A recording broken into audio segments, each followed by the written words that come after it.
Good afternoon na naman mga kabeshi. At andito na naman ang inyong tita Amelia. Dito ngayon tayo sa bagong site ng Luneta Park. Pag dumiretso ka dyan, Malacanang na. So galing ako sa City Hall doon. Meron akong inasikaso. Dito naman yung ewan ko kung anong building yan. Finance yata yan eh. Yun. Tapos ito yung bagong park na dati ay ang nakalagay dito ay yung yung clock ay tsaka yung map ng Pilipinas. Mapa ng Pilipinas na ngayon ay ginawa ng park. Pero ongoing pa rin yung pagpapagawa. Marami pang gagawin. Doon nga pala yung History, Natural History Building. Kung saan maraming mga taong nagpupunta yan. Yung National History yata. Natural tuloy. Yan. At doon sa gitna niyan, ang ating tutumbukin sa kabila naman ay ang yung Manila National Museum. Doon tayo sa kabila papuntang fountain. Yan. Ang ganda na. Ang dami-dami mga puno dito. Yan yung mga old na mga puno. Tingnan niyo kung gaano kalalaki. Yun. Mga bagong buildings. Isang gabi nandito ako. Nakita ko dito yung dito na ako nag-dinner. Dinner daw eh. Kasi nagbaon naman tayo ng lugaw. Kasi hindi nga ako makakain ng matigas. Kaya kailangan palambutin ang mga lugaw. So sa gitna niyaan, kasi yung round or circle, diyan nagwo-walking ang mga taong gustong magpapayat. Mga bata man o matanda. Kung gusto mo mag-jogging, wala tayong stabilizer. Si kuya tawag dito ba? Nagdidilig ba? Tapos, hindi ko na dinadala si Daniela kasi napakainit. Ma-heat stroke pa kami at marami akong dapat hingan ng tulong para sa aking mga medical pambili ng mga gamot. Yung nga palang kapatid ko ay naoperahan na si Iman.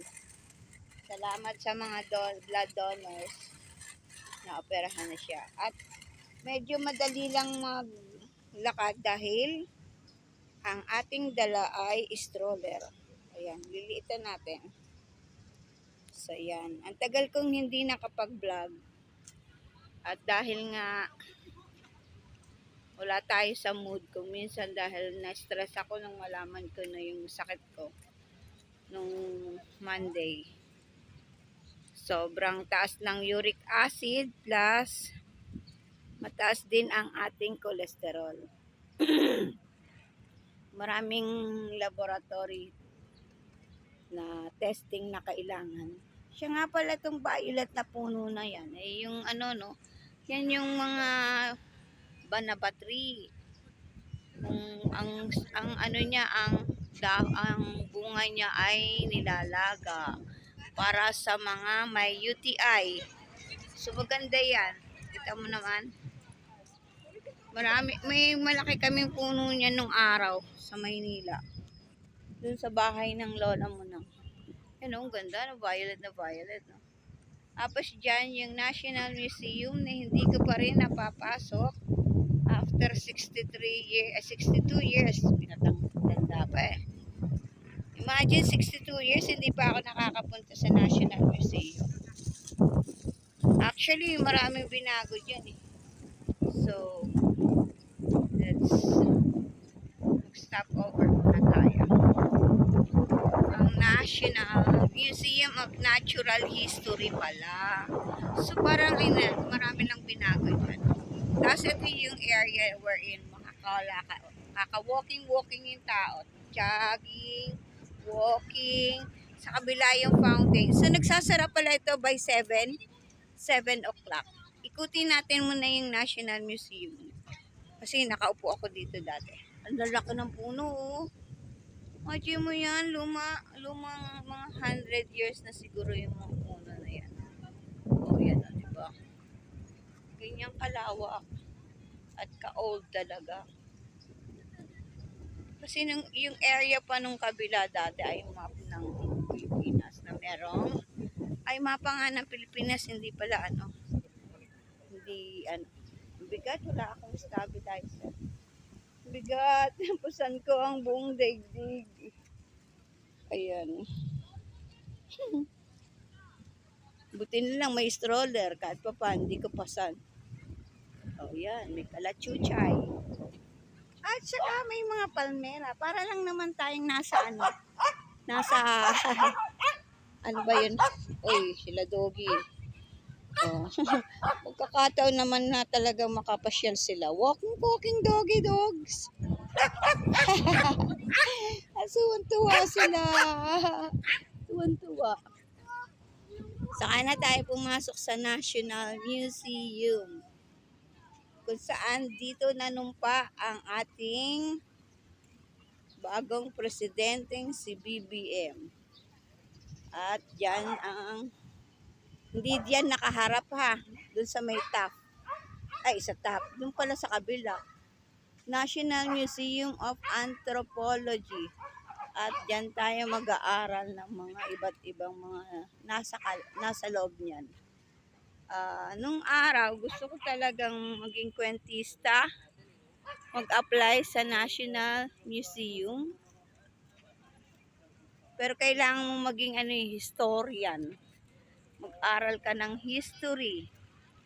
At ilang steps ba ito? Actually, para ka lang namang ang lawak National Museum. Bukas pa raw siya, pero ayoko nang po lumakad. Pagod na yung katawan ko. Ang daming mangga Dito kaya tayo umupo. Hindi naman yata bawal. Pagod na ako maglakad eh. Para naman kitang-kita natin sila lahat. National Museum of Natural History. Wow, ganda no. Kasing tangkad, kasing taas din ni ring National Museum. Ay doon tayo paparoon sa kabila. Mamaya tayo umupo muna at ikot-ikot ng mata or sa tawag ba doon ay magmasid. Diba? Diba nga? Dito tayo kasi ang taas na nito. Ayoko na siyang iakyat. Yan. Buti na nga lang at merong dito ay sari-sari ang mga tumatakbo. Gusto mo mag-walking, gusto mo mag-jogging, gusto mo ng bawal lang yung mga may daladalang sasakyan like bisikleta, iikot mo, hawakan mo na lang. At dito ay nag-uumpisa pa lang ang summer dito sa Pilipinas.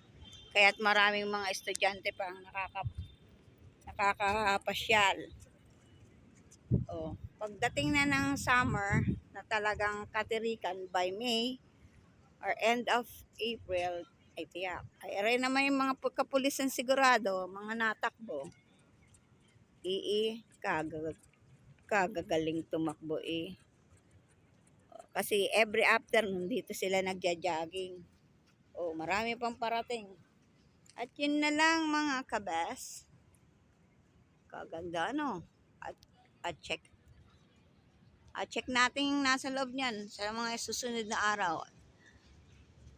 Yung next vlog natin. Until here, ang inyong Amelia Kwentista, inyong kakwentuhan. Ayun pala yung LRT naandar na nakadaan na. Ayun. Yun ang papunta ng Baclaran, galing yan sa Central. Din sa kabila, galing Monumento. Tapos paparoon na yan sa Baclaran. Nasaan na ba yun? Iba yung tinuturo ng kamay. Siya nga pala, ito yung condominium na yan. Ang nag-iisang condo dito sa Pilipinas na tinapat din sa sa Luneta. Na kung saan nagkaroon ng medyo kontrobersya kung bakit siya ay pinayagan na magkaroon ng katapat na building dito sa tapat ng National Park na Luneta. Ang daming mangga, oh. Wow. So, yun lang.